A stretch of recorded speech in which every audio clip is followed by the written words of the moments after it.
বন্ধুগণ, আজকে আমরা আপনাদের কাছে প্রস্তুত করতে চলেছি গ্রাম বাংলার একটি ভুতুড়ে গল্প, পেতনির বাস। গল্পটি যদি ভালো লেগে থাকে তাহলে অবশ্যই একটি লাইক দেবেন এবং চ্যানেলটি সাবস্ক্রাইব করে রাখবেন পরবর্তী ভিডিওগুলি পাওয়ার জন্য।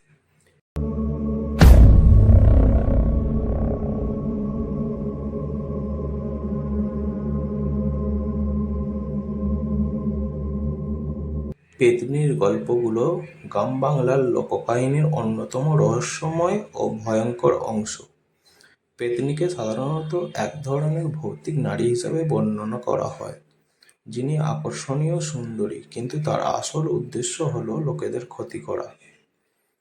পেতনির গল্পগুলো সাধারণত রাতের অন্ধকারে নির্জন পথে বা পরিত্যক্ত স্থানে ঘটে বলে প্রচলিত। এখানে একটি পেতনির গল্প শেয়ার করছি। এক গ্রামে ছিল অজয় নামের এক কৃষক। অজয় ছিল খুবই পরিশ্রমী মানুষ। সে নিয়মিত তার জমিতে কাজ করত এবং সন্ধ্যার আগে বাড়ি ফিরে আসতো। তবে একদিন কাজ শেষ করতে করতে সন্ধ্যা হয়ে যায়। বাড়ি ফেরার পথে গ্রামের পাশের একটি পুরনো বটগাছের নিচে হঠাৎ সে একটি মহিলাকে দাঁড়িয়ে থাকতে দেখে। মহিলাটি ছিল অপূর্ব সুন্দরী, সাদা শাড়িতে মোড়ানো। সে অজয়কে দেখে মিষ্টি করে হেসে বলল, ভাই, আমি পথ ভুলে গেছি, আমাকে বাড়ি পৌঁছে দেবেন? অজয় প্রথমে একটু দ্বিধায় পড়ে, কারণ এই জায়গাটি লোকমুখে ভৌতিক বলে প্রচলিত ছিল। তবু সে মহিলাটিকে সাহায্য করতে রাজি হয়। অজয় মহিলাটিকে নিয়ে হাঁটতে শুরু করে। হাঁটতে হাঁটতে তারা অনেক দূর চলে আসে, কিন্তু মহিলাটি তার গন্তব্যে পৌঁছায় না।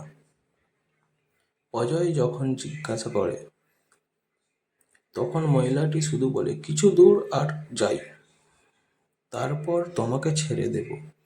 এভাবে তারা আরো কিছুটা দূর গিয়ে পৌঁছায়, যেখানে আগে কোনো বাড়িঘর ছিল না। হঠাৎ অজয়ের মনে হলো মহিলার পায়ের নিচে ছায়া নেই। তার পা মাটিতে স্পর্শ করছে না, বরং সে যেন শূন্যে ভাসছে। ভয়ে অজয়ের শরীর শীতল হয়ে আসে।